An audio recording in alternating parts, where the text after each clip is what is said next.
రామాయణంలో స్వామి హనుమ ఉంటారు, రావణుడు ఉంటారు.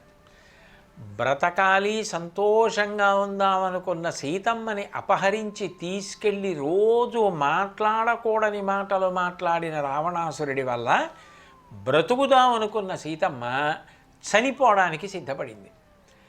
ఆ సమయంలో అక్కడికి వెళ్ళినటువంటి హనుమ సీతమ్మకి ఏ మాటలు చెప్పాలో అవి అసత్యాలు కానివి, దైన్యము లేనివి, మంగళకరమైనవి, హితకరమైన మాటలు చెప్పిన కారణం చేత చనిపోవాలనుకున్నది బ్రతకడానికి నిర్ణయించుకుంది.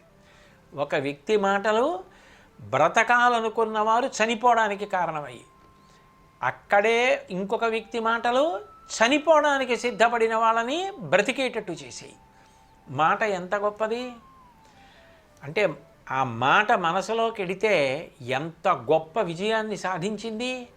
అందుకంటారు హనుమ రామచంద్రమూర్తితో మాట్లాడుతూ, తతోమయా వగ్భిరదీన భాషిత శివాభిరిష్టాభిరభిప్రసాదిత జగామ శాంతిం మమ మైథిలాత్మజ తవాపి శోకేన తదాభిపీడిత అన్నారు. నేను నా మాటల చేత సీతమ్మకు శాంతినిచ్చానన్నారు.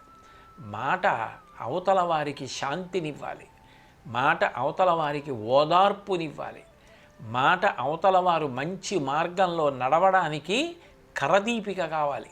అంతేకాని మాటలు అవతల వారి మనసుని బాధ పెట్టడానికి, అవతల వారు చిన్నపుచ్చుకోవడానికి, జీవితాంతం జ్ఞాపకం వస్తే బాధపడడానికి కారణాలు కాకూడదు. మీరు చిన్నపిల్లలు, ఈ విషయం బాగా తెలుసుకోండి. బాగా తెలుసుకొని యూట్యూబ్ లాంటి వాటిని సద్వినియోగం చేసుకోండి తప్ప వాటిని దుర్వినియోగం చేయకండి. అందరూ కూడా చక్కగా మాట్లాడడం అలవాటు చేసుకోండి. మంగళకరంగా, సున్నితంగా, మృదువుగా మాట్లాడడం అలవాటు చేసుకోండి.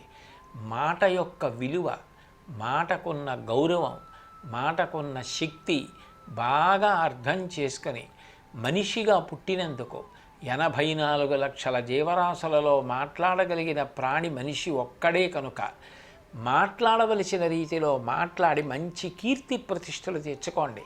ఆ మాట ఎందరో స్నేహితుల్ని తయారు చేస్తుంది. మృదువుగా మాట్లాడే వ్యక్తిని చూసి జంతువులు కూడా ప్రేమిస్తాయి.